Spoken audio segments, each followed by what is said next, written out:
Μια δύστιχη κυρία περπατούσε πριν καιρό, κουβάλαγε και ψώνια και καρότσι με μωρό.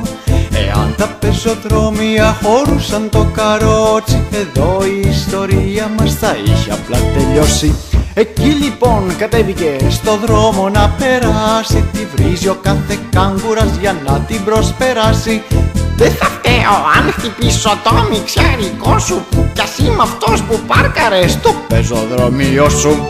Γαϊδαρί, ο γαϊδαρί, τους μου ενωθείτε, ελάτε και παρκάρετε πιο στραβά μπορείτε, πάνω στα πεζοδρόμια, επάνω στις διαβάσεις. Πάρε και ένα γάιδαρο να έχεις να διαβάσεις.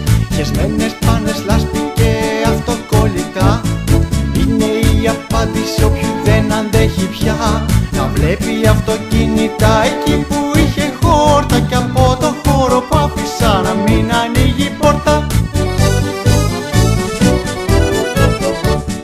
Πάει να περάσει ο παππούς και κάποιος τον κορνάρι, τον τρόμαξε και έφυγε μπροστά του να παρκάρει.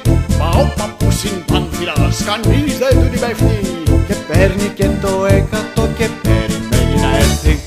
Πάει η γυναίκα μου με την κοιλιά ως πέρα να κάνει καμιά βόλτα, να πάρει λίγο αέρα.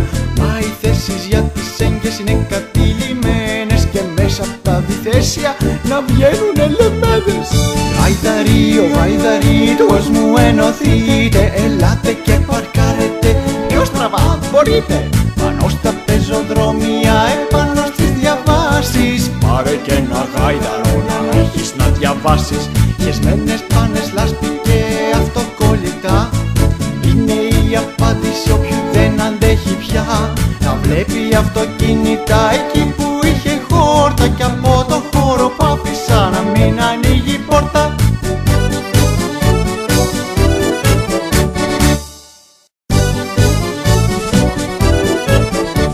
Μια δύστιχη κυρία περπατούσε πριν καιρό, κουβάλαγε και ψώνια και καρότσι με μωρό.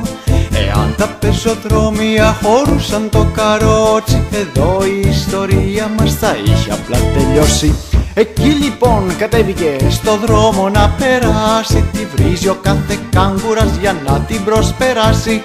Δεν θα φταίω αν χτυπήσω το μιξιάρικό σου, κι ας είμαι αυτός που πάρκαρε στο πεζοδρομίο σου.